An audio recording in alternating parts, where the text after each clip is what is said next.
નમસ્કાર, હું Rinku Prajapati public Indian ન્યૂઝમાં આપનું સ્વાગત કરું છું. શરૂઆત કરીએ આજના સમાચારની. બાકરોલનો સુએજ ટ્રીટમેન્ટ પ્લાન્ટ વહેલી તકે કાર્યરત કરવા કમિશનરનો આદેશ.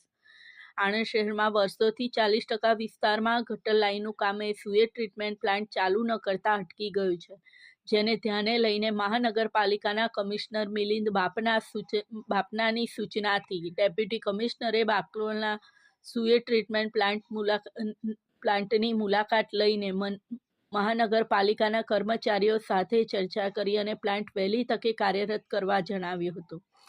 તેમજ શહેરના તમામ વિસ્તારમાં ગટરના જોડાણ આપી દેવા સૂચનાઓ આપી હતી. સાથે સાથે વિવિધ વિસ્તારમાં સફાઈ કામગીરીને વ્યાપક અને અસરકારક બનાવવા સાથે મુખ્ય માર્ગો પર ટ્રાફિકને અડચણરૂપ દબાણો દૂર કરવાની કામગીરી શરૂ કરવામાં આવી છે. મ્યુનિસિપલ કમિશનર, નાયબ મ્યુનિસિપલ કમિશનર અને મહાનગરપાલિકાના વિવિધ વિભાગોના વડાઓ આ સંદર્ભમાં વિવિધ વિસ્તારની મુલાકાત લઈ જાત માહિતી મેળવી રહ્યા છે. આણંદ મહાનગરપાલિકામાં સમાવિષ્ટ કરમસદ અને બાકરોલ વિસ્તારની નાયબ મ્યુનિસિપલ કમિશનર નીલાક્ષ મકવાણાએ આજે મુલાકાત લઈ આ વિસ્તારમાં ચાલી રહેલ સફાઈ તેમજ ડ્રેનેજની કામગીરીનું નિરીક્ષણ કર્યું હતું.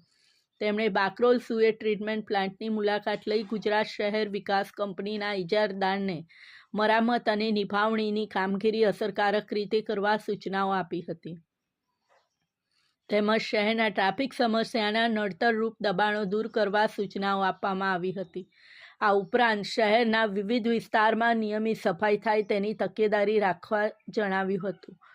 આણંદ શહેરના 80 ફૂટ રોડ પર ગંગાદેવનગર, બોરસદ ચોકડી, ગણેશ ચોકડી સહિત વિસ્તારમાં ગટર લાઇનનો અભાવ છે, ત્યારે સુએજ ટ્રીટમેન્ટ પ્લાન્ટ બાકી કામગીરી તાત્કાલિક પૂર્ણ કરવા જણાવ્યું છે. તેમજ હાલમાં ગટર લાઇનના જોડાણ માટે અરજી કરનાર 20,000થી વધુ લોકોને તાત્કાલિક કનેક્શન આપવા તેમજ બાકી રહેલ વિસ્તારમાં ગટર લાઇનની કામગીરી પૂર્ણ કરી 40,000 ઘરોમાં ગટર કનેક્શન આપવા ડેપ્યુટી કમિશનરે મહાનગરપાલિકાના કર્મચારીઓને સૂચનાઓ આપી હતી. આ સાથે આજના સમાચારને અહીં સમાપ્ત કરીએ છીએ.